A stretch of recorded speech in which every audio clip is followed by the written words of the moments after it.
بسم اللہ الرحمن الرحیم۔ السلام علیکم ناظرین، امید کرتا ہوں آپ خیریت سے ہوں گے۔ سینئر صحافی جناب حامد میر صاحب کے بہت اہم انکشافات سامنے آ چکے ہیں، اور وہ پہلے بھی ان خبروں سے آگاہ کر چکے ہیں عوام کو، اور اب پھر انہوں نے ایک بہت بڑی اہم خبر دے دی ہے کہ اس وقت 8 فروری کو ملک میں الیکشن ہونے جا رہے ہیں، وہ الیکشن تاریخ کے متنازع ترین الیکشن ہوں گے۔ یہ تھا کہنا حامد میر صاحب کا، اور اس میں کوئی شک نہیں ہے کہ جو اس وقت ملک میں صورتحال ہے، ایک لا قانونیت ہے، آئین اور قانون کی دھجیاں اڑائی جا رہی ہیں، اور جو رات گئے پاکستان تحریک انصاف کے تمام رہنماؤں کے جو کاغذات نامزدگی مسترد کی گئے، اور مسترد ایسے کیے گئے کہ باری باری کوئی ایک بھی وہ اس اہل نہیں قرار پایا کہ وہ اپنے کاغذات نامزدگی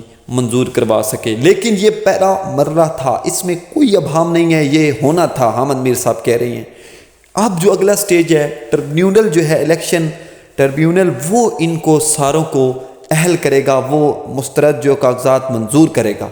نواز شریف کے کاغذات منظور ہو گئے، حالانکہ وہ بھی کنوکٹڈ ہیں، وہ بھی نائل ہیں تاحیات سپریم کورٹ آف پاکستان سے، لیکن ان کے کاغذات وہ منظور ہو گئے ہیں۔ لیکن کاغذات تو منظور کر لیے، اب عوام میں کتنی کو مقبولیت ہے میاں نواز شریف صاحب کی؟ جب سے وہ آئے ہیں لندن سے، اس کے بعد صرف اور صرف ایک لاہور جلسہ کیا انہوں نے، جلال پور جٹا کیا جلسہ، وہاں مریم نواز کو بھیجا، وہاں جو تعداد تھی وہ ساری دنیا نے دیکھی، پورے پاکستان نے دیکھی۔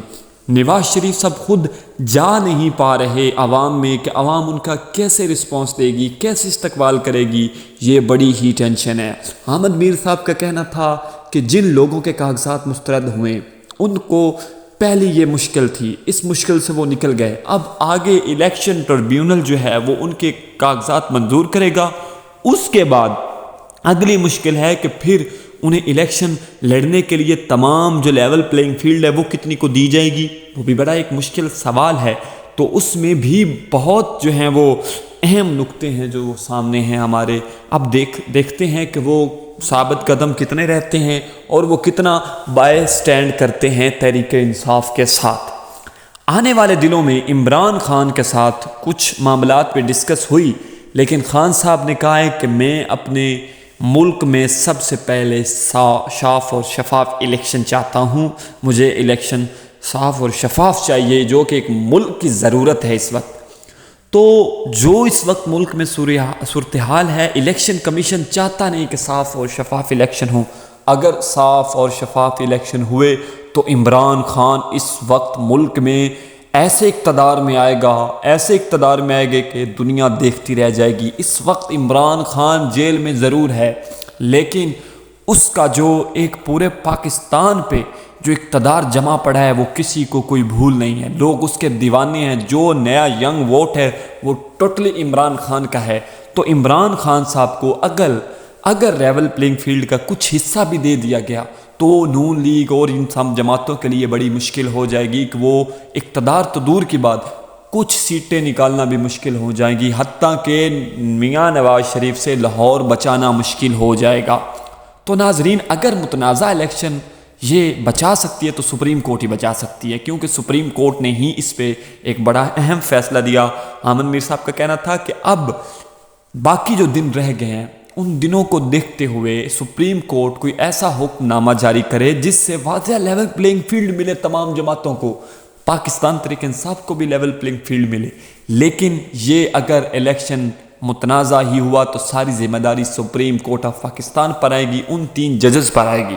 تو اب ذمہ داری سپریم کورٹ قاضی فائز عیسیٰ صاحب کی ہے کہ وہ ان چیزوں کو دیکھیں۔ وہ جب ہی چھٹیوں سے واپس آتے ہیں تو وہ ارجنٹ کیس وہ اس کو دیکھیں اور لگائیں، اور الیکشن کمیشن کو یہ واضح احکامات جاری کریں کہ تمام پارٹیوں کو یکساں وہ موقع ملنا چاہیے۔ اگر نواز شریف کا کاغذات منظور ہو گئے تو عمران خان کے کیوں نہیں ہوئے؟ ان کے تمام پارٹی رہنماؤں کے ہو رہے ہیں تو عمران خان کے کیوں نہیں ہو رہے؟ عمران خان کے پارٹی رہنماؤں کے کیوں نہیں ہو رہے؟ کیسز ہیں وہ الگ بات ہے، وہ ٹرائل چل رہے ہیں، وہ الگ سٹوری ہے ساری۔ اگر سپریم کورٹ بھی کوئی آرڈر نہ دے سکی تو 8 فروری کا الیکشن تاریخ کا متنازع ترین الیکشن ہوگا، اور ساری جو بات ہے وہ سپریم کورٹ آف پاکستان پر آئے گی۔ یہ تھے سینئر صحافی حامد میر صاحب کے مطابق جو انہوں نے اہم جو ہے اپنی جو ہے بات شیئر کی پاکستانی عوام سے۔